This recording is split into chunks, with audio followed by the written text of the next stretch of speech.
नमस्कार दोस्तों, वीएनटी बुलेटिन में आपका स्वागत है। आज हम आपके लिए एक बेहद महत्वपूर्ण जानकारी लेकर आए हैं जो सीधे तौर पर देश के करोड़ों किसानों से जुड़ी हुई है। अगर आप प्रधानमंत्री किसान सम्मान निधि योजना के लाभार्थी हैं तो यह जानकारी आपके लिए बहुत जरूरी है। इसलिए इस वीडियो को ध्यान से अंत तक जरूर देखें, क्योंकि इसमें हम आपको विस्तार से बताएंगे कि 23वीं किस्त कब आ सकती है, इस बार कितनी राशि मिलने की संभावना है और वो कौन सा जरूरी काम है जिसे अगर आपने समय पर पूरा नहीं किया तो आपकी किस्त अटक सकती है। दोस्तों, इस समय किसानों से जुड़ी योजनाओं में कई बदलाव देखने को मिल रहे हैं। सरकार अब पूरी व्यवस्था को डिजिटल और पारदर्शी बनाने पर जोर दे रही है ताकि हर लाभ सही व्यक्ति तक सीधे पहुंचे और किसी भी तरह की गड़बड़ी को रोका जा सके। इसी दिशा में एक बड़ा कदम उठाया गया है जिसे फार्मर रजिस्ट्री या फार्मर आईडी कहा जा रहा है। आसान भाषा में समझे तो यह किसानों के लिए एक यूनिक पहचान है, जैसे हर नागरिक के लिए आधार कार्ड होता है। अब सबसे जरूरी बात यह है कि सरकार की तरफ से यह साफ कर दिया गया है कि आने वाले समय में जो भी किसान किसी भी सरकारी योजना का लाभ लेना चाहते हैं उनके लिए यह फार्मर आईडी बनवाना अनिवार्य होगा। खास तौर पर प्रधानमंत्री किसान सम्मान निधि योजना की 23वीं किस्त के लिए यह प्रक्रिया पूरी करना बहुत जरूरी बताया जा रहा है। अगर आपने अभी तक यह काम नहीं किया है तो आपको इसे जल्द से जल्द पूरा करना चाहिए।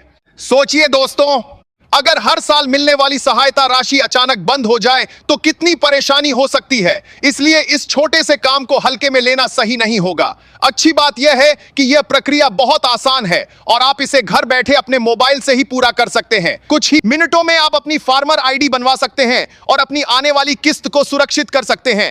अब अगर हम इसके असर की बात करें तो अगर किसी किसान ने यह रजिस्ट्रेशन नहीं कराया है तो उसे कई तरह की दिक्कतों का सामना करना पड़ सकता है। सबसे पहले तो उसकी प्रधानमंत्री किसान योजना की किस्त रुक सकती है।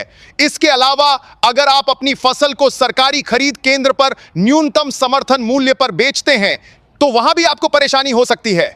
इतना ही नहीं, अगर आप किसान क्रेडिट कार्ड के तहत लोन लेना चाहते हैं तो उसमें भी बाधा आ सकती है। साथ ही खाद, बीज और अन्य सब्सिडी से जुड़ी सुविधाएं भी प्रभावित हो सकती हैं। यानी साफ शब्दों में कहें तो फार्मर आईडी अब एक जरूरी दस्तावेज बन चुकी है जिसके बिना कई सरकारी लाभ रुक सकते हैं। अब बात करते हैं एक और बड़ी चर्चा की जो इस समय तेजी से फैल रही है। कहा जा रहा है कि इस बार मिलने वाली किस्त की राशि में बढ़ोतरी हो सकती है। कुछ जगहों पर यह भी कहा जा रहा है कि 2000 की जगह 3000 तक मिल सकते हैं। हालांकि अभी तक इस पर कोई आधिकारिक पुष्टि नहीं की गई है, इसलिए इसे लेकर थोड़ा सावधान रहना जरूरी है। लेकिन अगर भविष्य में ऐसा होता है तो यह किसानों के लिए एक बड़ी राहत साबित हो सकती है, क्योंकि इससे सालाना मिलने वाली सहायता राशि भी बढ़ जाएगी और किसानों को खेती के लिए ज्यादा आर्थिक मदद मिल पाएगी।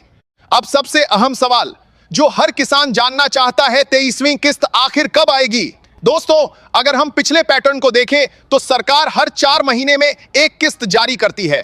पिछली किस्त मार्च में आई थी, इसलिए अगली किस्त जून में आने की संभावना है।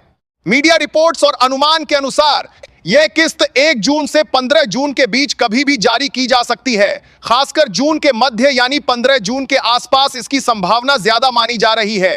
पहले भी देखा गया है कि सरकार ज्यादातर इसी समय के आसपास किस्त जारी करती है। इसके पीछे एक खास वजह भी है। जून के महीने में खरीफ सीजन की शुरुआत होती है और इस समय किसानों को सबसे ज्यादा आर्थिक सहायता की जरूरत होती है। इसीलिए सरकार कोशिश करती है कि इस समय तक किसानों के खाते में पैसा पहुंच जाए ताकि वे अपनी खेती की तैयारी बिना किसी परेशानी के कर सकें। हालांकि अभी तक सरकार की तरफ से कोई आधिकारिक तारीख घोषित नहीं की गई है, इसलिए किसी भी अफवाह या गलत जानकारी से बचना जरूरी है। जैसे ही कोई पक्की जानकारी सामने आएगी हम आपको जरूर अपडेट करेंगे। तो दोस्तों, अगर आप इस पूरी जानकारी को ध्यान से समझें तो इस समय सबसे जरूरी काम यही है कि आप अपनी फार्मर आईडी बनवाने की प्रक्रिया को जल्द से जल्द पूरा कर लें। यही एक कदम है जो आपकी आने वाली किस्त को सुरक्षित रख सकता है। अगर आपने यह काम समय पर कर लिया तो आपको किसी भी तरह की चिंता करने की जरूरत नहीं होगी और आपकी 23वीं किस्त सीधे आपके बैंक खाते में आ जाएगी। लेकिन अगर आपने इसे नजरअंदाज किया तो आपको नुकसान उठाना पड़ सकता है। इसलिए समय रहते सतर्क रहें और जरूरी काम को पूरा करें। ऐसी ही जरूरी और काम की जानकारी के लिए जुड़े रहें वीएनटी बुलेटिन के साथ।